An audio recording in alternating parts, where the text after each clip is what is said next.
A Mighty Wind, The Annals of History, by Lord Blackwater. Chapter 15. Nipples Point due west. Barnaby opened his eyes. He appeared to be floating in a white space. No floor, ceiling, or from what he could tell, no companions either. He turned around and looked behind him and noticed that despite no Nara or Keldorf, a dog had accompanied him. The dog had short brown hair and sat on its hind legs, panting. It appeared to be friendly and looked as if it wanted a pet.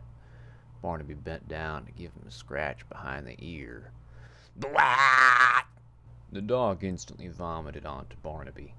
And not just once, it continued vomiting over and over in what seemed to be a constant stream. It smelled like douche water from the ass of a rhino that's been on a steady diet of asparagus tips. Soon the entirety of Barnaby's body was covered in dog vomit. He lay there motionless, unsure of what had just happened. Then, without warning, the dog stopped and smiled at Barnaby. It took him a moment to realize the oddity of the dog's smile, but in time he saw that it almost looked like the smile of a human. The dog's lips were spread wide to each side, creating a large grin. Exposed in the middle was a set of pearly white human teeth. "Human dental," the dog barked in a gentle, almost sultry voice. As the dog said this, its face began to melt, like hot cheese dripping from a titty that's been jiggling a little too close to the fire. The skin and blood melted together into a liquid that began mixing with the dog vomit. Soon all that remained was the skull and the perfect human teeth. The dog's skull opened up its human dental and popped out 6 ravenous gnomes. They ran over to Barnaby and began eating up the dog vomit covering his body. While he felt disgusted, he also appreciated their help. Their tongues were soft and moist, and one of the gnomes even gave him a quick Dutch udder while he was finishing his cleaning. They did a thorough job, leaving him completely clean and naked. When he sat up, he noticed that Nara and Keldorf had returned. They too sat naked. Barnaby wanted to cry out to them, ask them if they had been vomited on too, but he found he couldn't speak. The look the other two gave him told Barnaby they couldn't speak yet either. Again, suddenly and out of nowhere, ice-cold water was dumped on all 3 of them. The cold water washed over their sexy bodies and tickled their questionable content. Each of them found their nipples growing hard and erect with the cold.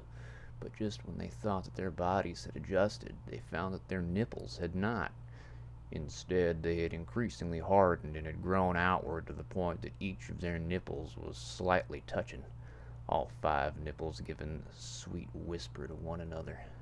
But the fun tickle didn't last too long, much to the companions' dismay. A warm breeze came by, and their nipples shrunk back into their bodies with such a suddenness that all 3 of them were knocked over. When they stood up, they realized that they were all face to face with one another, so close they could almost kiss. Swept away in the moment, Barnaby pushed Nara and Keldorf together into a kiss. The 2 held it, and it was hot. So hot, in fact, that both of them dropped a toilet nugget right then and there. Seeing the nuggets, Barnaby couldn't hold himself back any longer, and so he joined in on the kissing as well. He too produced a nugget with every kiss. Soon the 3 companions stood in a turd pile of their own creation, making out without a care. The kissing turned into fucking, and then, without really realizing it, they all sort of morphed together into one being. The new body they shared was massive. They were now at least 10 times the size of the biggest vomit-eating gnome. They looked down at this new body and noticed it had long arms that extended to their toes and 16 nipples across the chest. Without their command, the body began to move. It spun around in circles, squirting liquid from its nipples. It was a thunderstorm of nipple juice. Barnaby, Nara, and Keldorf were beginning to feel dizzy and thirsty. Eventually the titty juice ran out and they stopped spinning. They noticed a small duck passing by, and as it approached, the long arms reached out and grabbed it. Their hands squeezed the duck, which made a squeaking noise as if it was some toy for a pet. But unlike a pet toy, blood, guts, and other duck juices seeped from its carcass. The arms raised the duck to their mouth and slid the dead animal inside. Whack! Came an echo from inside their massive body.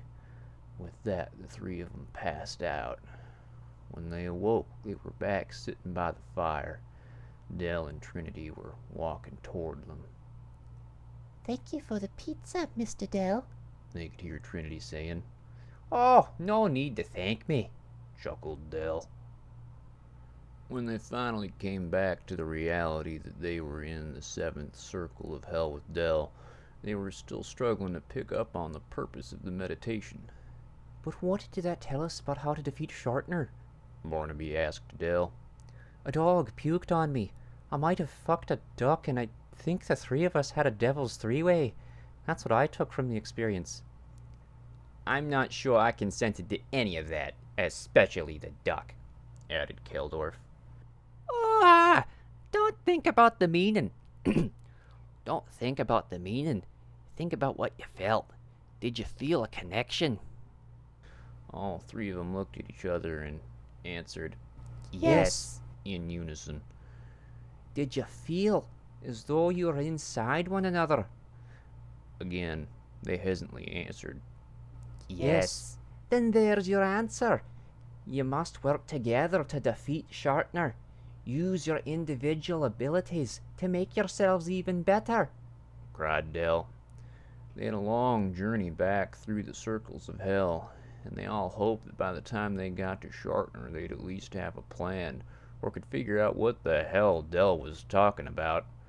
They couldn't come in flying cooter first like Barnaby had before, but in the end they were glad for Dell's help. He was crazy as shit, but he'd helped the three of them come together, and that had to be worth something. As they began making preparations to leave, Barnaby found himself with a lingering question for Dell. "Dell, what I don't understand is what happens when we all die. I mean, all three of us could be dead at the end of this, so it seems like I should ask now. You ended up here, Shortner in the void, and Corfart in some weird limbo world where titty milk flows like rain," Barnaby asked.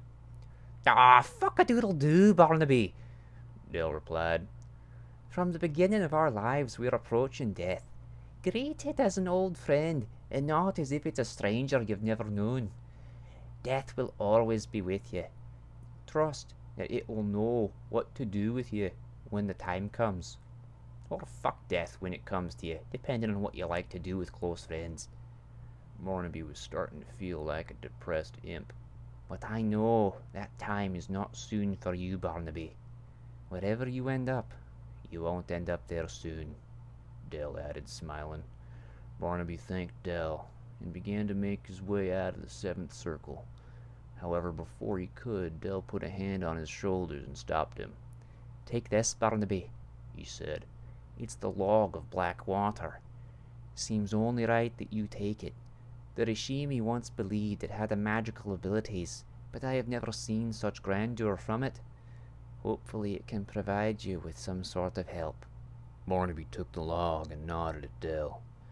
He still wasn't sure how they would defeat Shartner, or how he could unlock the full potential of the mighty Queef.